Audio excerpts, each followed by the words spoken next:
Hello everyone, welcome to our channel Pitambara educators. इस video में हम सेशन 2018 टू 2020 का जो जेंडर स्कूल एंड सोसाइटी का क्वेश्चन पेपर था उसका सॉल्यूशन डिस्कस करेंगे। लास्ट टाइम भी ये जो पेपर था वो 2 आवर्स का था and this year also 2 hours का है, 11 AM to 1 PM and maximum marks for this question paper is 35 marks. 2 section थे लास्ट टाइम इसमें, section A and section B.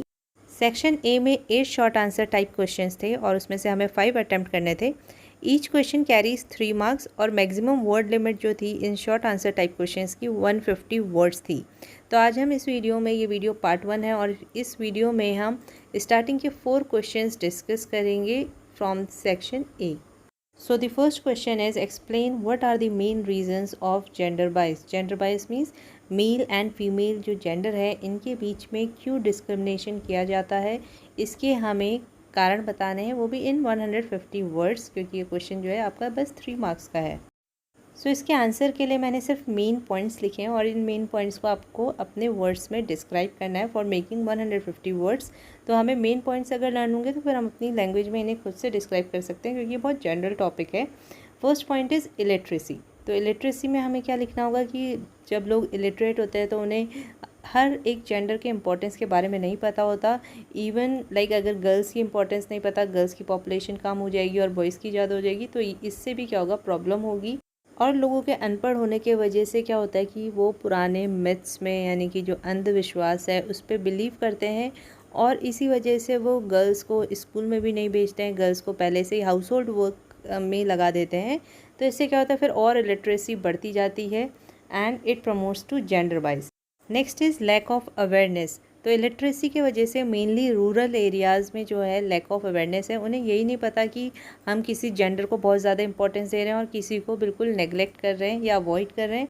Even लोगों को ये भी नहीं पता होता था कि गर्ल्स को एजुकेट करना कितना इंपॉर्टेंट है। इवन गर्ल्स को नहीं, किसी भी जेंडर को एजुकेशन देना कितना इंपॉर्टेंट है, उन्हें सेल्फ डिपेंडेंट बनाना कितना इंपॉर्टेंट है। But now it is improving day by day. Third point is social misbelief. तो हम इस पॉइंट को इस तरीके से डिस्क्राइब कर सकते हैं कि इतने मॉडर्न एरा में, इंफॉर्मेशन एंड टेक्नोलॉजी की ये टाइम चल रहा है, इसमें भी अभी भी ऐसे लोग हैं जो सुपरस्टिशन में और मिस बिलीव्स में बिलीव करते हैं।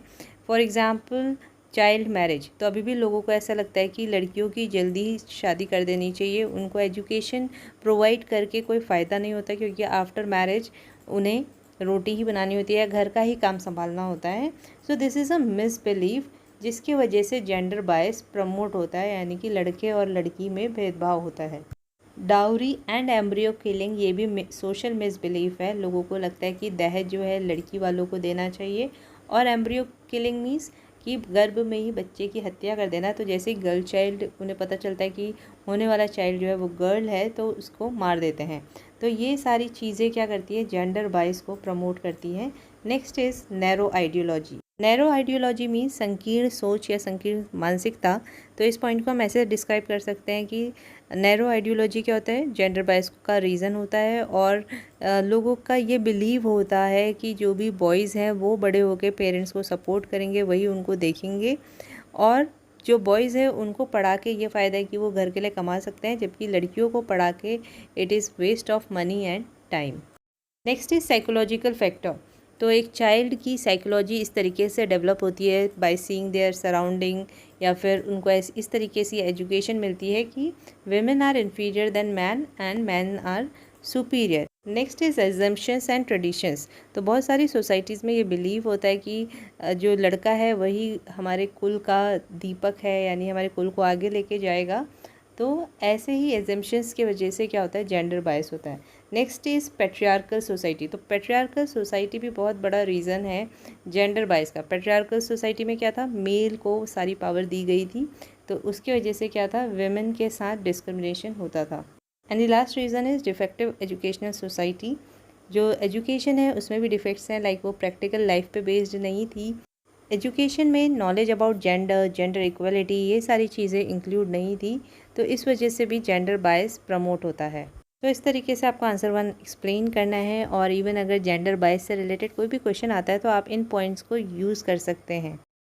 Next question is describe the role of family in education of challenging gender of equality. It means कि लिंग समानता की शिक्षा देने में परिवार की क्या भूमिका होती है, परिवार किस तरीके से एक बच्चे को लिंग समानता के बारे में सिखा सकता है. So point first is parent can set an example for their children by working together as a team. It means जो मदर एंड फादर हैं वो दोनों एक दूसरे से रिस्पेक्ट से बात करें और घर के काम भी दोनों मिलकर करें. इवन फैमिली को फाइनेंशियल सपोर्ट देने के लिए भी दोनों ही मिलकर कमाएं. ऐसा नहीं कि सिर्फ फादर कमा रहे हैं. तो इससे क्या होगा, बच्चों को जेंडर इक्वलिटी का मतलब समझ में आएगा, उसकी इम्पोर्टेंस समझ में आएगी. Next point is parents must treat girls and boys in same way for their good और बैड बिहेवियर. कभी कभी क्या करते हैं पेरेंट्स की बॉयज़ के साथ बहुत हार्श हो जाते हैं और गर्ल्स को बहुत पोलाइटली डील करते हैं. तो ऐसा नहीं करना चाहिए, दोनों के साथ सेम बिहेवियर होना चाहिए. ना ही गर्ल्स को बहुत पोलाइटली, ज़्यादा ही पोलाइटली डील करना है और बॉयज़ के साथ हार्श. ऐसा अगर नहीं करेंगे, लाइक सेम बिहेवियर करेंगे, डिस्क्रिमिनेशन नहीं करेंगे गर्ल्स और बॉयज़ के बीच में, so they will help their children in educating about gender equality. Next is parents must let the children help in the household work as per their age equally irrespective of the gender. तो parents को जो है चाहे girl हो या boy हो same type के work करवाने चाहिए घर में. ऐसा नहीं है कि आप बेटे से बोलो कि जाके मार्केट का सामान लेके आए और लड़की से बोलो कि सिर्फ घर के जो भी किचन के काम है वो करे. तो इससे क्या होगा, आपकी जेंडर इनइक्वलिटी प्रमोट होगी, ना कि जेंडर इक्वलिटी. तो अगर एज के अकॉर्डिंग उनसे काम करवा रहे हैं irrespective of the gender, then it is going to help in gender equality. तो पेरेंट्स इस तरीके से हेल्प कर सकते हैं in educating their children about gender equality. Next point is by teaching both of them to be self dependent.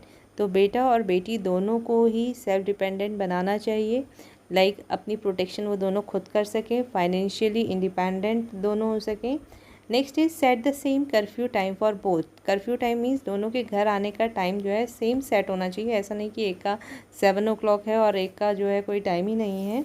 Next is equal division of property for both. तो इसके लिए तो गवर्नमेंट ने भी इनिशिएटिव लिया है कि जो लड़का है और लड़की है दोनों को पेरेंट्स की प्रॉपर्टी में सेम हिस्सा मिलना चाहिए. तो इन सारी चीज़ों से क्या होगा, पेरेंट्स जो हैं बच्चों को जेंडर इक्वलिटी की टीचिंग दे पाएंगे. सो इसमें ये 6 पॉइंट्स हैं. आपको इस आंसर को अगर 150 वर्ड्स करना है तो आप इसको थोड़ा सा और डिस्क्राइब करेंगे, अदरवाइज़ आप ऐसे ही कुछ और पॉइंट्स भी ऐड कर सकते हैं. Next question is explain the function of patriarchal system in Indian society. तो इसके लिए सबसे पहले हमें पेट्रियार्कल सिस्टम हम एक्सप्लेन कर सकते हैं. According to Wikipedia, patriarchal system is a social system in which man hold primary power and predominate in roles of political leadership, moral authority, social privilege and control of property. तो हमें पता है कि patriarchal system क्या होता है, जिसमें mail powerful होते हैं, वही हर फील्ड में सारी पोजीशन, जो भी पावरफुल पोजीशन होती है वो होल्ड करते हैं, और विमेन जो है उनकी सबऑर्डिनेट की तरह वर्क करती है, या फिर हाउस होल्ड वर्क्स और फैमिली को संभालने का काम जो है वो विमेन का है, और बाकी डिसीज़न लेने का जो भी काम है वो मेल का होता है. सो क्वेश्चन में हमसे मेनली ये पूछा गया functions of patriarchal system in Indian society. It means Indian society में जो पेट्रियार्कल सिस्टम था वो किस तरीके से काम करता था.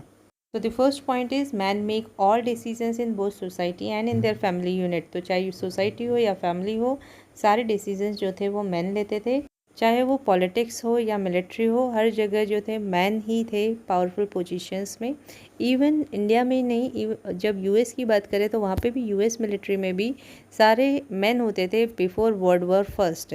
वर्ल्ड वॉर फर्स्ट के बाद जो थी विमेन वहाँ पे मिलिट्री में पार्टिसिपेट करने लगी. In the same way India में भी ज़्यादातर जो थे जितनी भी पोजीशंस थी, पावरफुल पोजीशंस, सारी मैन ही होल्ड करते थे.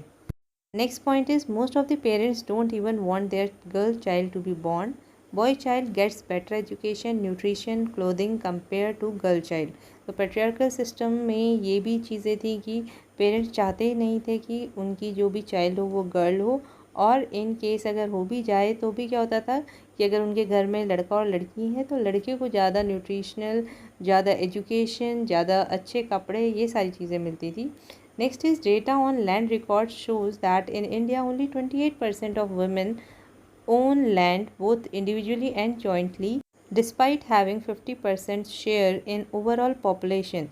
तो अगर हम ओवरऑल पॉपुलेशन देखें तो उसका 50% विमेन होने के बाद भी अगर लैंड रिकॉर्ड्स देखें तो उसमें विमेन का बस 28% है, यानी कि सिर्फ 28% विमेन के पास लैंड थी, चाहे वो जॉइंटली हो या इंडिविजुअली हो। Next point, domestic violence was accepted as a cultural norm by more than 50% of women. तो ज़्यादातर विमेन क्या करती थी, जो भी डोमेस्टिक वायलेंस उनके साथ होता था वो उसे एक कल्चरल नॉर्म मानती थी, यानी कि उन्हें लगता था कि ये तो नॉर्मल है।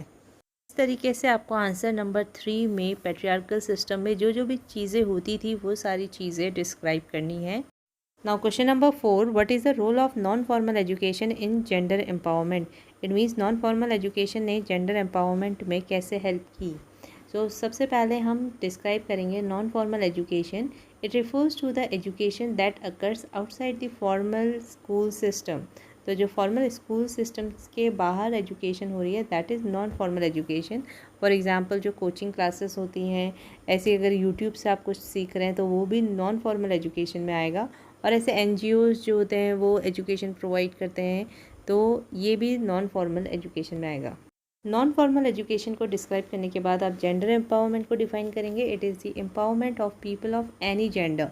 वैसे यहाँ पे जेंडर एम्पावरमेंट की जब बात हो रही है सब्जेक्ट में तो मेनली वुमेन एम्पावरमेंट पे फोकस करा गया है।